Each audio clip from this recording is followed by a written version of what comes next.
हमारी छोरियां के छोरों से कम हैं, यह बात एक बार फिर साबित की है झुंझुनू की लाडली ज्योति कुमावत ने।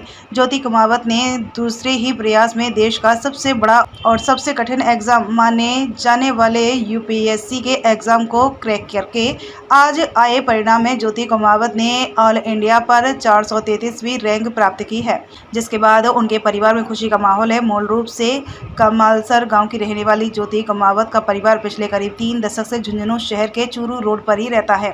उनके पिता रामकरण कुमावत सरकारी स्कूल में टीचर हैं तो मां कौशल्या गृहिणी हैं।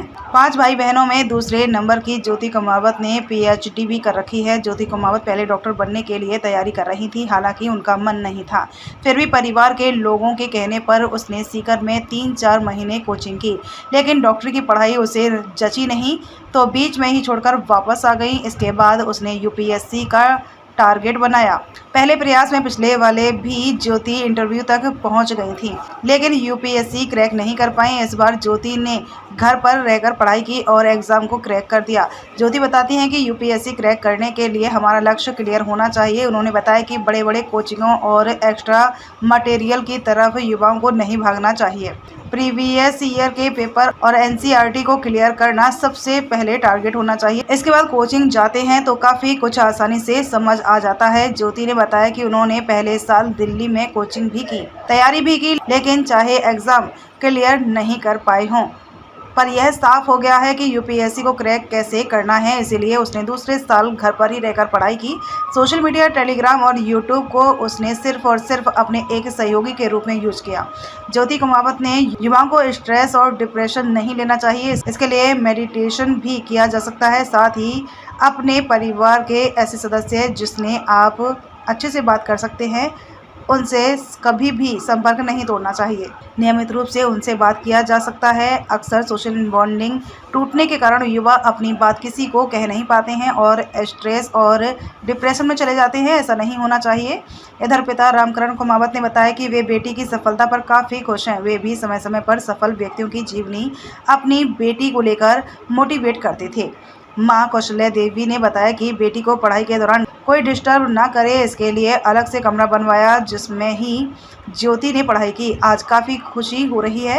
आपको बता दें कि ज्योति की बड़ी बहन किरण डॉक्टर हैं तो 2 छोटी बहन नीलम और मनीषा भी यूपीएससी की तैयारी कर रही हैं। सबसे छोटा भाई सचिन बीटेक कर रहा है। आज यूपीएससी सिविल सर्विस एग्जाम 2024 का फाइनल रिजल्ट आया एंड मेरी उसमें 433 रैंक मैंने हासिल किया। एंड ऑब्वियस सी बात है, जब आप इतनी बड़ी एग्जाम में सफलता हासिल करते हो तो खुशी का माहौल तो रहता ही है।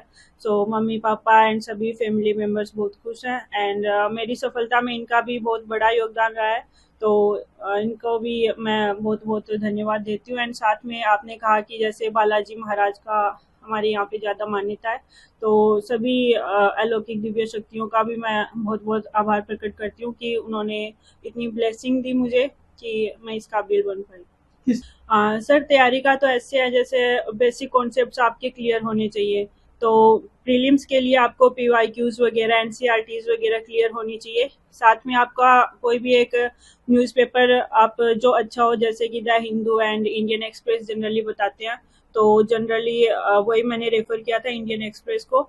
एंड उसके बाद में मेंस के लिए भी सर पीवाईक्यू एंड जो मार्केट में अच्छी कोचिंग इंस्टीट्यूट्स हैं उनकी जो टेस्ट सीरीज है मेंस के लिए वो अवेलेबल रहती है, तो उनको घर पर ही ला करके मैंने तैयारी की थी। सो मोस्टली मेरा जो तैयारी का एरिया वो घर पर ही कंप्लीट हुआ है एंड इंटरव्यू के लिए भी मैंने खुद से ही प्रिपेयर किया है, घर से ही प्रिपेयर किया है। सर जो फ्यूचर एस्पिरेंट्स हैं उनके लिए मैं यही बोलना चाहूँगी कि आप किसी कोचिंग इंस्टीट्यूट या किसी भी एक्स्ट्रा मटेरियल के पीछे मत भागो। आप जो बेसिक चीज़ें हैं, आप यूपीएससी के खुद के क्वेश्चन पेपर प्रीवियस ईयर के उठाओ एंड उनको आप देखो, एनालाइज करके देखो कि कहाँ से वहाँ से कुछ और एरियाज है जहाँ से क्वेश्चन उठकर आते हैं, आप उनको अच्छे से एनालाइज करिए। एंड किसी भी कोचिंग इंस्टीट्यूट को ज्वाइन करने से पहले आप खुद को इस बेस पे एनालाइज कर लीजिए कि आपके पीवाईक्यू क्लियर है एंड आपकी एनसीईआरटीज क्लियर है। उसके बाद आपको जरूरत लगती है तो आप किसी कोचिंग इंस्टीट्यूट में जा सकते हैं। सेकंड चीज ये है कि किसी भी टेस्ट सीरीज या एक्स्ट्रा कोई भी मटेरियल है उसके पीछे ना भाग करके आपके पीवाईक्यूज के ऊपर ही फोकस कीजिएगा। एंड स्ट्रेस का ये है कि आप अपने कोई भी स्पिरिचुअल प्रैक्टिस कर सकते हैं, कोई मेडिटेशन कर सकते हैं, या तो जो भी आपके फैमिली मेंबर जिनके साथ आप अच्छे से बात कर सकते हैं उनके साथ अपना कांटेक्ट बना करके रखिए।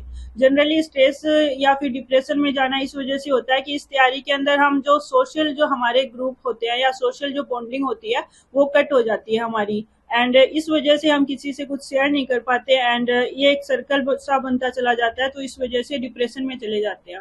तो जो भी आपके फैमिली मेंबर जिनके साथ में आपको अच्छा लगता है उनसे कंटिन्यू बात करते रहिए, तो आप डिप्रेशन से बचे रहेंगे। बहुत ही खुश हैं सारे परिवार के सदस्य।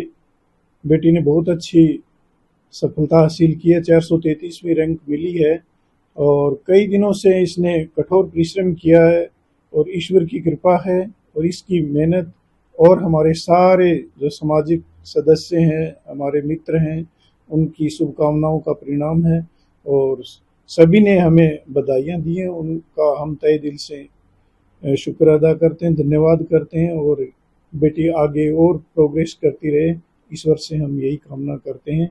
हम सारे परिवार के सदस्य जो एक आध्यात्मिक विचार, आध्यात्मिक ग्रुप से जुड़े हुए हैं, हमारा विश्वास ईश्वर की कृपा और मेहनत दोनों पर है और हम सभी को यही संदेश देना चाहते हैं कि कठोर परिश्रम और ईश्वर की कृपा जब दोनों मिलते हैं तो फलीभूत होता है और सकारात्मक परिणाम मिलता है। बच्चे को जो अब तक सफल हुए हैं उनकी जीवनी और उनके विचार, उनकी प्रेरणा इसके सामने रखते थे और हमेशा यही इसको शिक्षा देते थे, बेटा हमारा एक साधारण परिवार है और इस परिवार को आप आगे विकास की तरफ ले जाना चाहती हो तो आपको कठोर परिश्रम करके और कुछ अलग दुनिया से जो एक ट्रेंड पड़ी हुई है लोगों में उससे अलग श्रेणी का आपको विकास करके दिखाना है और वो बेटी ने किया।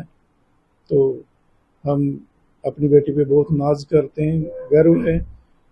इसने कभी किसी तरफ दूसरी तरफ ध्यान ही नहीं दिया, पढ़ाई के अलावा एक ही स्ट्रीम इसकी थी और एक ही सपना इसकी आंखों में हरदम। हमने कभी इसको सोते हुए नहीं देखा, हमने कभी इसको मार्केटिंग करते हुए नहीं देखा, गई नहीं कभी। इसने अपनी एक सीट बनाई, उस सीट को ही अपना आधार बनाया, उस सीट पे बैठी बैठी सारा काम करती थी।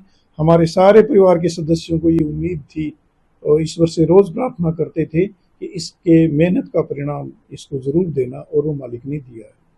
जी, वो व्यक्ति का आईएएस में चयन हुआ उसके लिए बहुत बहुत खुश है, पूरा परिवार खुशी में है और ये घर पर ज्यादा रह के तैयारी की और पिछले साल इंटरव्यू में दिया था और रह गई थी। इस बार इसने घर से तैयारी करके और इंटरव्यू दिया है और मालिक की दया से बहुत बहुत खुशी है। इनको मोटिवेट तो करने की वैसे जरूरी नहीं थी हमें, तो ये ऊपर के मकान में रहती है, इसके लिए ऊपर का मकान बनाया था कि भाई ये पढ़े और खाने के लिए इसको आवाज दे देते, खाकर ऊपर चली जाती और जो इसके लिए हमने करना चाहा वो किया, पूजा पाठ जो भी किया इसके लिए करते थे हम।